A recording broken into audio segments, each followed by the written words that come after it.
Hi, Eric Bailey and Eli Letterman talking Oklahoma football, Oklahoma basketball, Oklahoma gymnastics, softball, you name it. It's that time of year when everything's kind of coming together. And school has started on campus in Norman. And you think things would quiet down after football season, but man, it just seems just as busy right now as it has all year, Eli.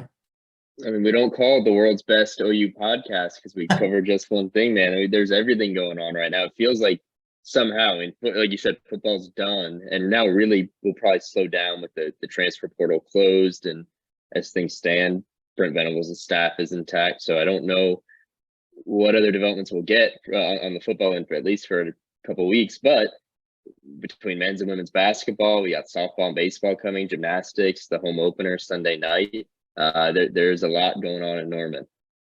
Let's talk basketball first, Eli, because we're kind of in the heat of Big 12 basketball and just a tough loss for the Sooners in Stillwater, which has really turned out to be a real tough place for Oklahoma to play in recent years. And it was one of those games where first half, it looked like they were going to do really well. They had Grant Sherfield really going off on it. And Cowboys just found a way to shut him down and really pull away in the second half. And just a tough defeat for the Sooners, who still, and we look at some of these bracketologists, they're still right there on the bubble in the tournament right now. I mean, it has become a slight house of horrors for OU. We don't know how many times they'll go play in Gallagher-iba Arena before they go to the SEC. But as things stand, it's 4 straight losses. Their last win there was in 2019. So Stillwater has not been a friendly trip for the Sooners. And this was maybe if you're listening on Spotify or Apple or wherever else you get your podcast, you won't see this hand motion, but up and down, up and down. That's been this OU team is that night to night or game to game. You just don't quite know what you're going to get. In this case, it was half to half. In the first half, they looked good. I think, what Grant Sherfield's scoring, it was at one point 13 straight points, 15 out of 17. Probably masked the fact that the rest of the offense and everyone else in that rotation was struggling offensively. But Grant Sherfield was great. And then after halftime, not only did he go cold, he went 0 for 6 from the field, didn't score, but the Cowboys started hitting on everything. Started with that Woody Newton 3-pointer and descended from there. But Porter Moser pointed out afterward, and he kind of reiterated it today, that he felt like that it was one of the first times in a while he's seen his offense and the way it's playing, and in that case, kind of struggling, dictating their defense. And he was really disappointed in that. I don't know if there's any getting around a team shooting like Oklahoma State did in the second half there in the early part. I mean, you can only contest shots so well if they're falling, but I think in terms of not being able to flip that game or at least mount some kind of comeback, that was probably where Porter's frustration was.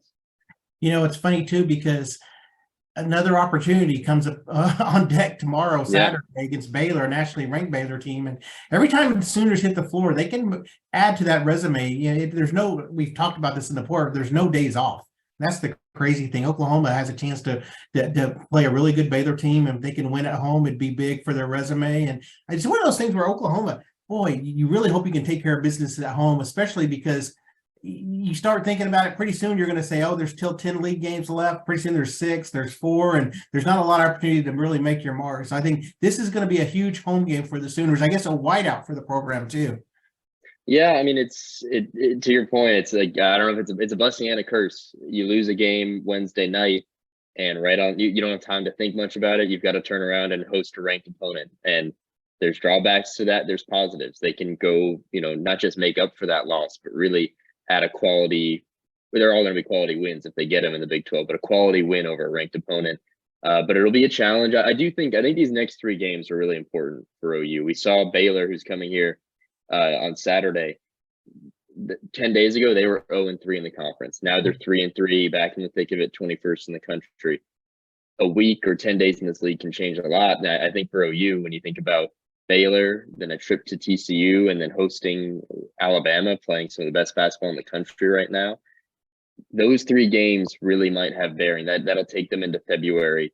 And you think about the difference between 2-1 there, 1-2, or on the worst end, 0-3, what that could do, sending them into the final full month of the season. I think this is a big stretch. I think tomorrow is important. And Eric, we've seen what they can do against ranked opponents, but we've also seen that those are the games where they hang. They don't quite have enough. So they're going to need to flip some kind of switch against Baylor.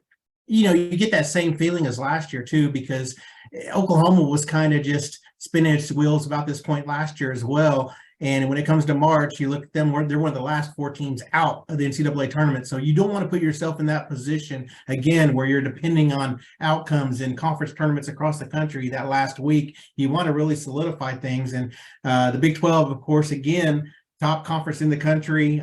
You can really, any win, road or home, you're really going to enhance that resume. So I think Oklahoma, these next 3 games, and having Alabama come to town. I mean, Alabama, that's who knew that? I mean, look at what they're doing this year too. So, and a future SEC opponent. So that'll be interesting too. And I would just add though, I don't think it should be thrown away that maybe the opportunity that the Sooners threw away there on Wednesday, just because as you say, you don't want to leave it till the end.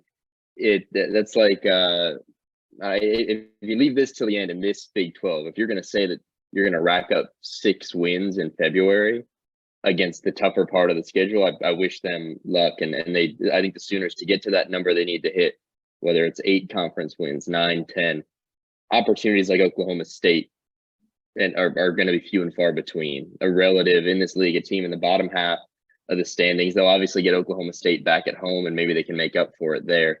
But the Sooners definitely have to be careful, I think, about wasting opportunities, because there's only so many, it's all relative, but softer games on the schedule ahead.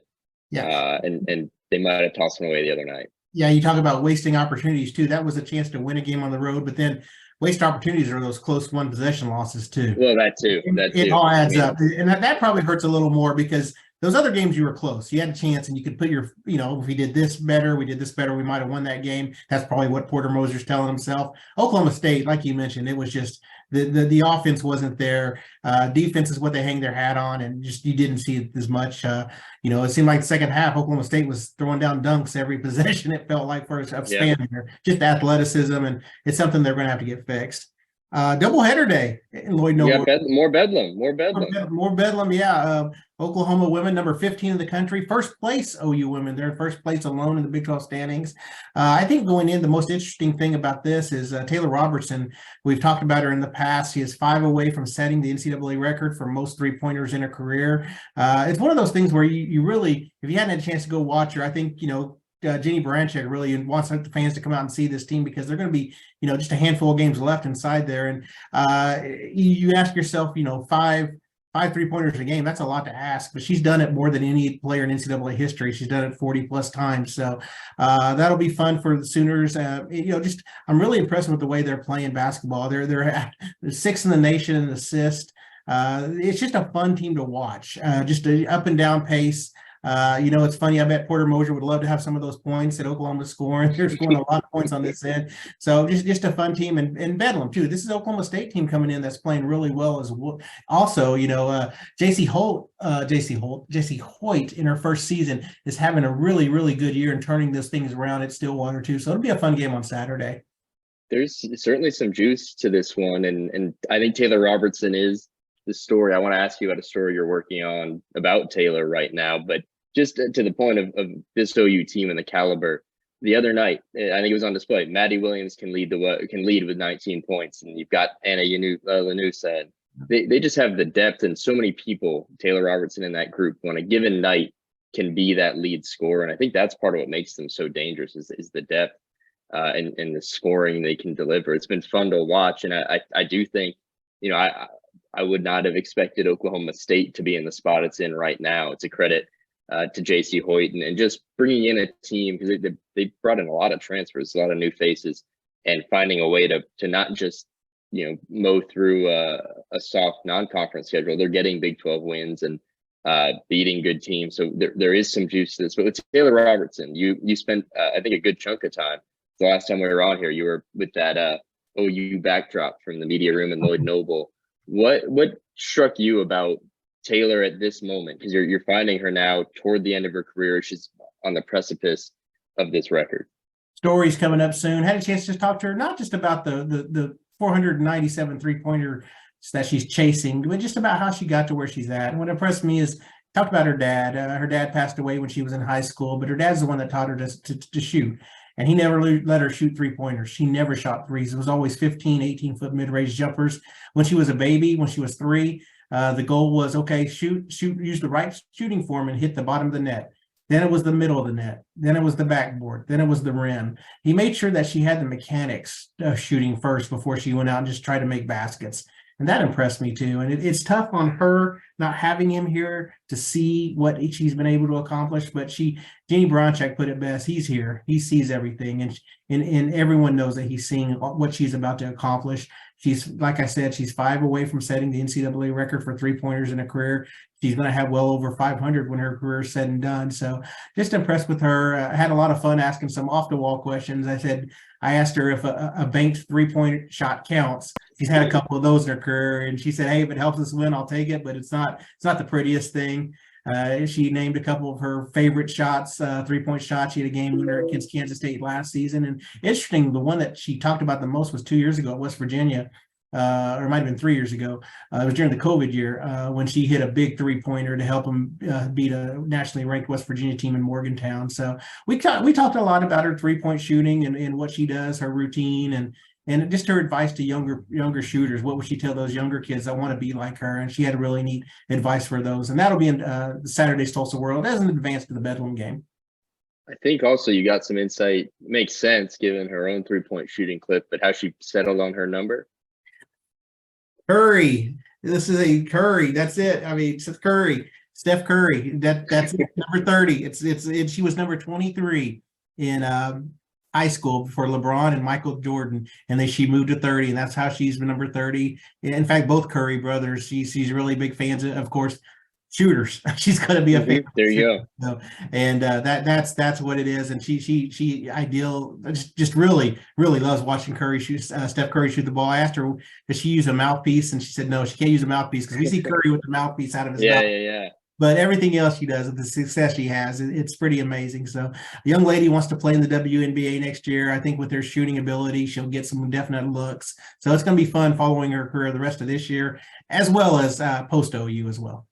Well, it's setting up.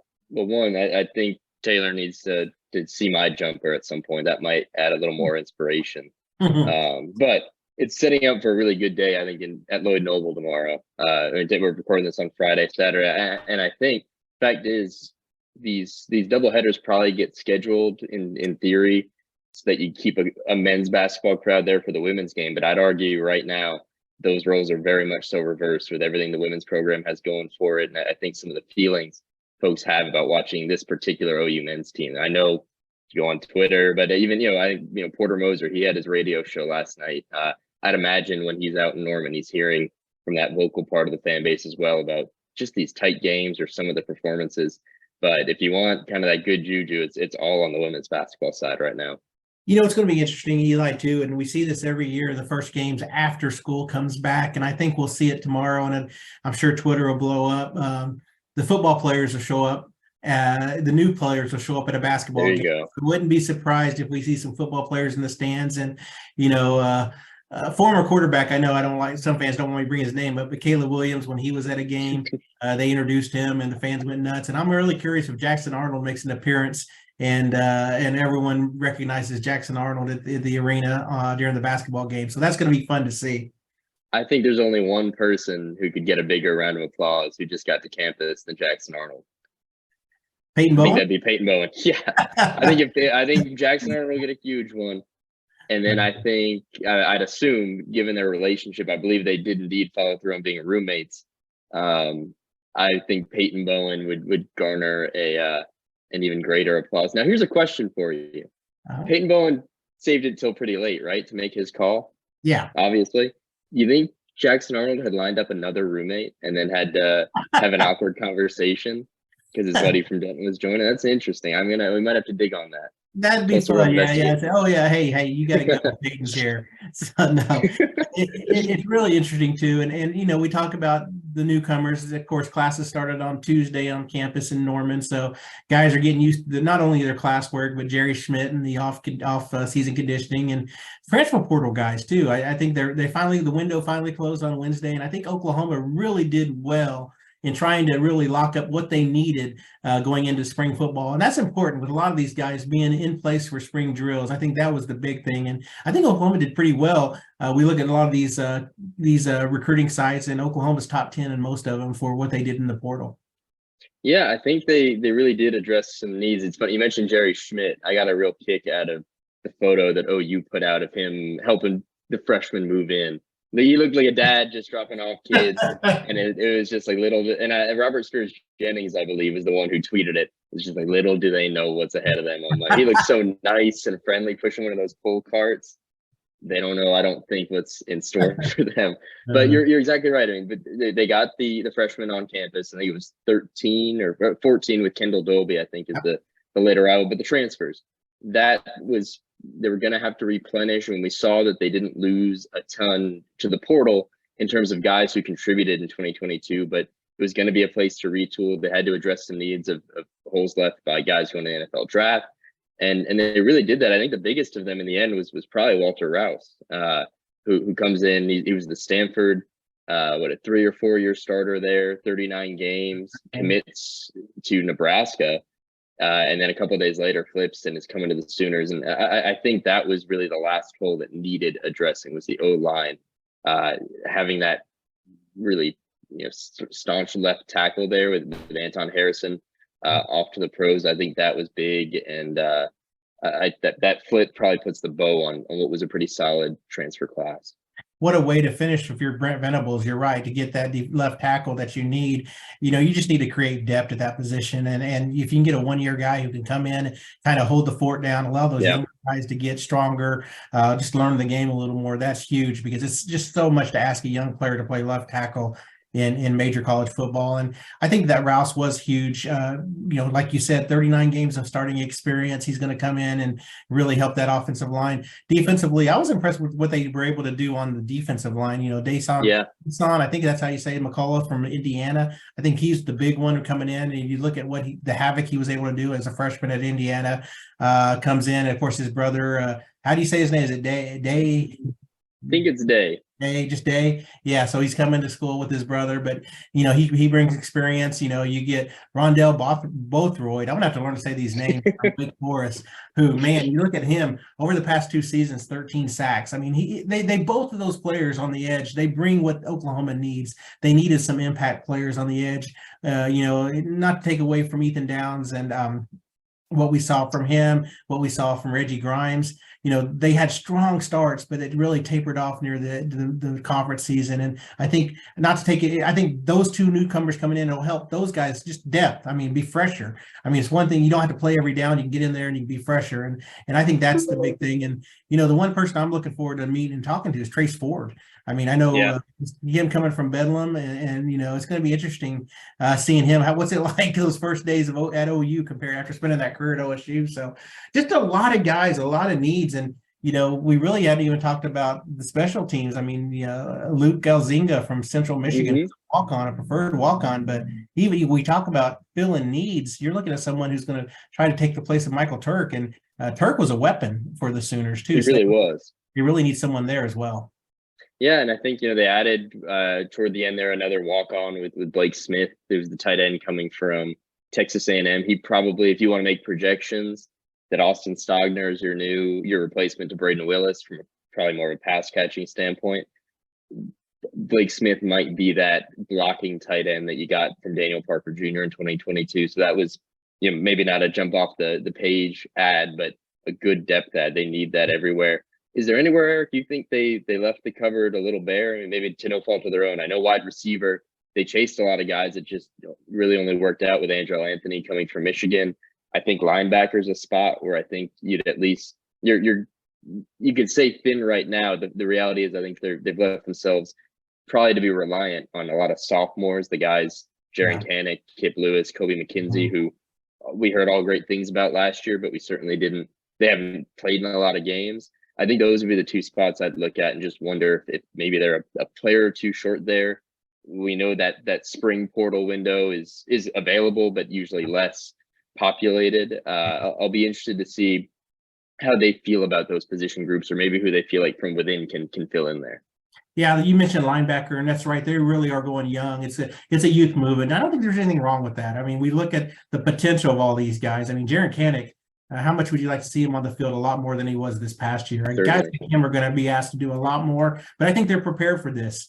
And they have a year under their belt. You talk about creating depth. That's what that year was last year. It allowed them to kind of learn the college system, get a little more acclimated. Now they're going to get thrown into the fire. But I think they're prepared. It sounds like too. And I think you're right. Wide receiver would probably be the one position where, if you're an Oklahoma fan, you really wish that they kind of enhance that position a little more, especially after losing Marvin Mims, losing Theo Weiss. You just need those game breakers in there. And it's really surprising when you think about it too, because it just seems like people, I thought they do better. Let's just say that. I thought they do better in the position, not to take anything away from Anthony at Michigan. He had, we look at the Michigan State game that he had, he has potential.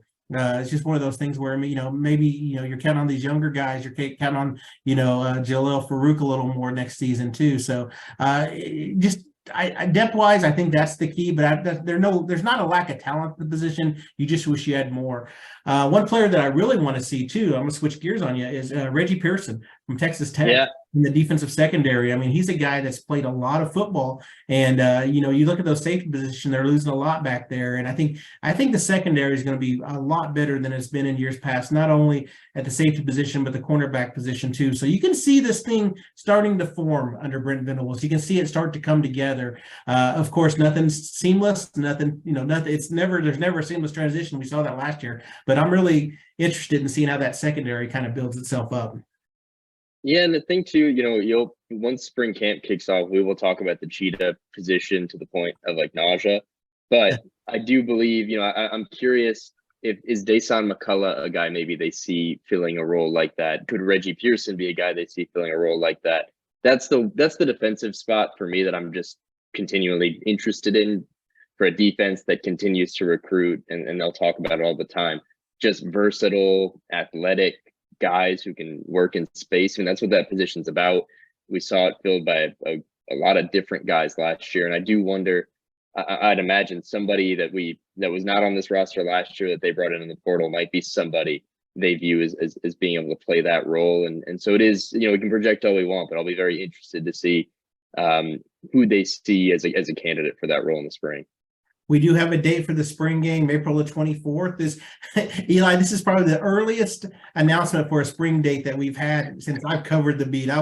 That date hit social media this week, and I was stunned that it's already out. I've got to hit you with a fact check.